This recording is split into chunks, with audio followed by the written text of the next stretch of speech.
Continuing here, I stopped at saying that disruptive technology is another example of the madness in this marketing, this consumerist-based world. And then we got to hear these idiots out there that say, that we're all bad because we are consuming, right?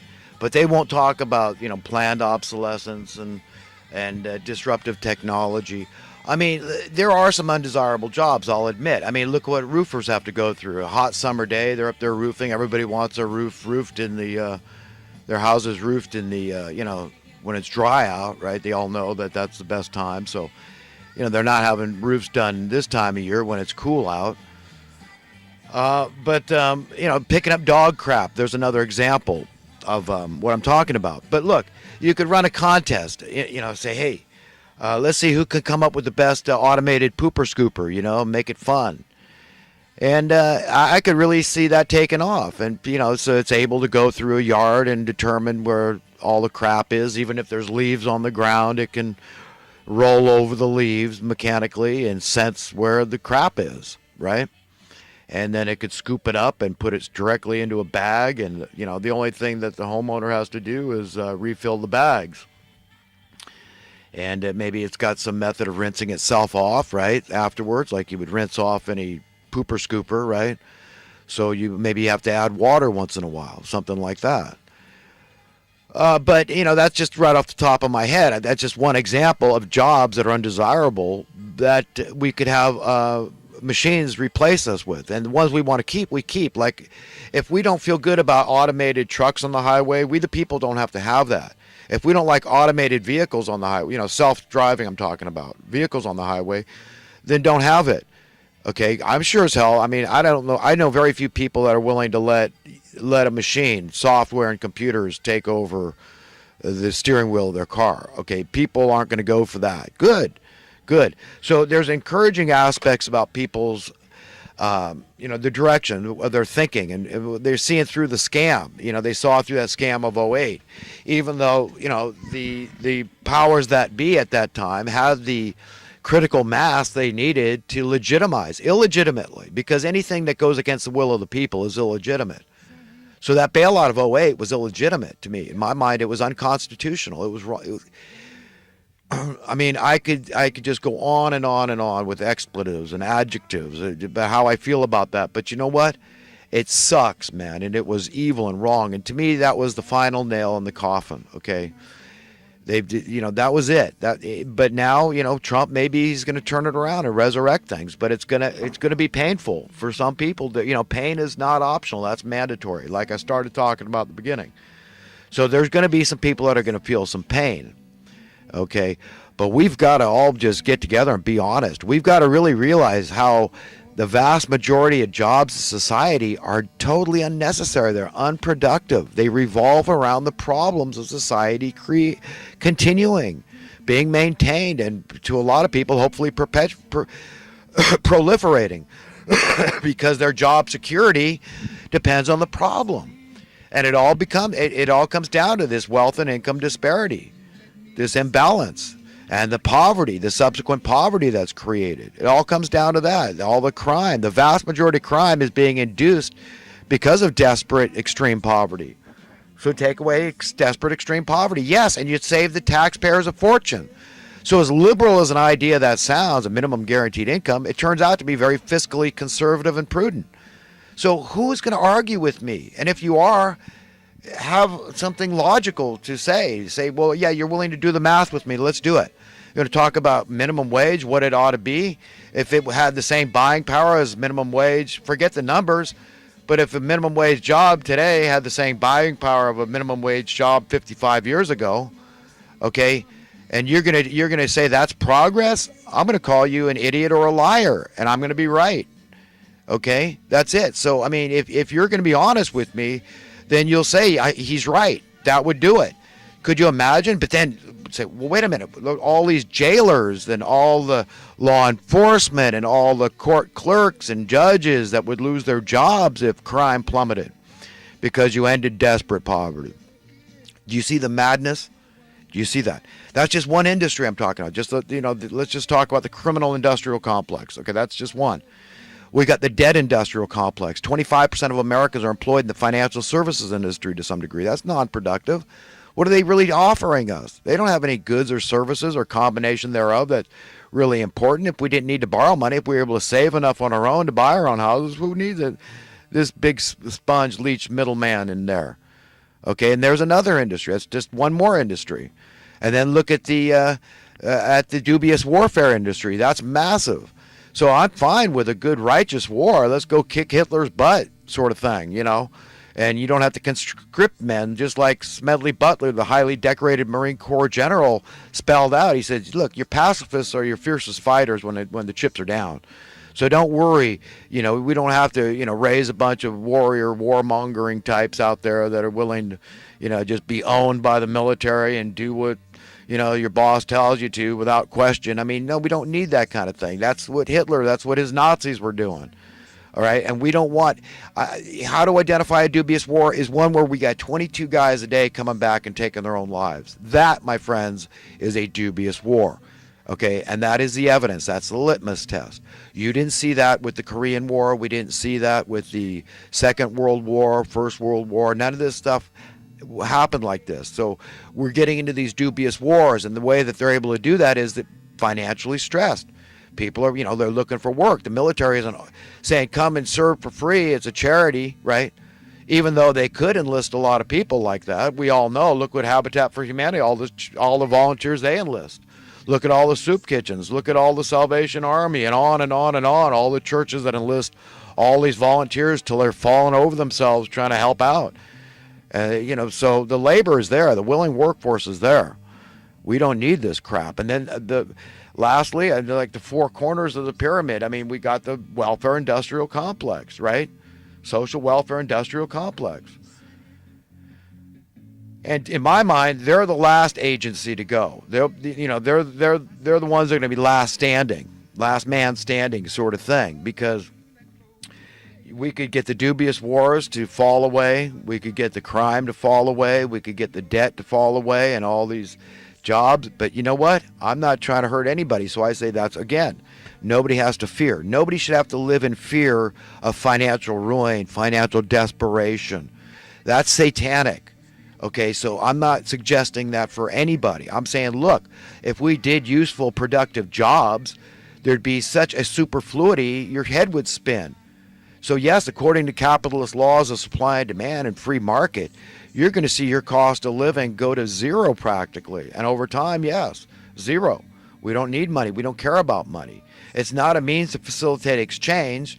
It's a means to steal the wealth of a nation. That's what it is. That's what it's certainly been turned into. That's what it's devolved into. So let's just be honest about the stuff I'm talking about here. And understand, I know what I'm talking about here. As liberal as some of the stuff I might say is, it's got a conservative backbone. Okay, so your taxes are going to go down. Your cost of living is a tax, and it will go down. And I'm primarily talking about those things we can't get away from. Essential human needs, food, shelter, water, electricity, those kind of things. And if they want to play games, crony capitalist games with all the luxury items, trinkets, knickknacks, etc., I just don't care. Okay, I don't care. They want to manipulate the price of gold or silver or Bitcoin, whatever. I don't care. I'm talking about essential human needs. That's why it's so objectionable to me to see the market manipulation, the collusion of these special interest groups, this behemoth of a monopoly we call the establishment, the status quo, all this crap, this trajectory, this descent into hell. They're trying to drag us all in or keep us in the muddied, bloodied waters of confusion and ignorance and disempowerment. I'm trying to say, come on out over here. God says it's okay to come over here. He says that we'll serve each other. You don't have to worry about the system breaking down. We'll figure it out. We don't need money. We don't need the money masters of misery at all. I'm telling you the truth. It's all logical. It's all reasonable. It all makes sense now. And we got to just work that direction gradually. Are we? Have we yet? No, the train's still chugging down the tracks. Trump hasn't been able to stop it. I believe he knows all the stuff I'm saying. That he is a blue-collar president. He's the people's president. I believe that. I don't care that he calls himself a Republican and a conservative. He's a liberal socialist as far as I can tell. You might not get that just because he's got the Trump Towers, and I know that song. Don Henley's got that lyric in there. We don't need more Trump Towers and golden showers or whatever. That's probably where that came from. That golden shower was made up nonsense. But I like Don Henley too. Don't get me wrong. A very special musician in my mind. But Donald Trump. I mean, I didn't care two whits about Donald Trump just being this extravagant billionaire, seemed insatiable and all this. But at least I knew he was making his money off the rich. It wasn't like Warren Buffett buying up all the mobile home parks and all the manufacture of mobile homes. I mean, Warren Buffett's much more enslaving the regular poor guy out there, and then he's giving that wealth to Bill Gates. I've written Bill and Melinda Gates Foundation. They want nothing to do with ending poverty in America. They don't care about that. When I was trying to find a grant to develop truly affordable housing like it used to be in America, where you could buy a house on a minimum wage job, you could save up enough money if you were frugal, right?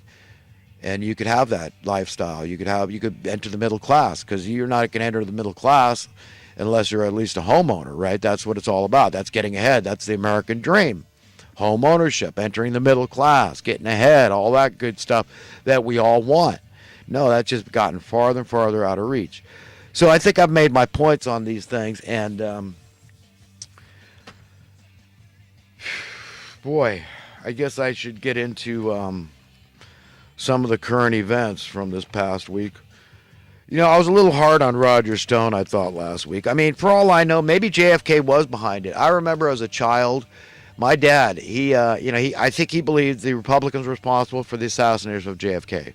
I remember at 7 years old stuffing envelopes, 6 or 7 years old, mailers, election mailers to get LBJ elected. So, maybe I'm a little tainted or biased and thought, well, you know what, it couldn't have been JFK. He was a Democrat, and but then again, who was vice president? I can't remember. It was probably LBJ was vice president, so that's why he got president. Then he got elected, I guess, to be president. So. It's a little foggy. I was a kid at the time, so, but I know Roger Stone. He's very well investigated and researched, and he probably knows. I mean, but all I'm saying is that it sure is a freaky coincidence that the Federal Reserve came out smelling like a rose. When you look at the fact that JFK had already supplanted them, we didn't need them anymore. For all intents and purposes, we had these silver certificates, these silver notes that were already in circulation. I can remember them as a child. So we didn't need Federal Reserve notes at all. We didn't need the Federal Reserve Bank at all. Okay, period. So when, in light of the fact that JFK was signing Executive Order 11,110, effectively nullifying and abolishing the Federal Reserve, kicking their butts out, you're gone, we don't need you. Private group of banksters, robber baron types, with this hereditary wealth, like the Rothschilds types, the Rockefeller types, all those. So many of these ones that are behind the curtains, these grand puppeteers that you don't hear about. They like it like that, right? They like the anonymity of just, staying in the background, but being the grand puppeteers, controlling things, controlling stock markets and bubbles and bursts and booms. They make money up, they make money down.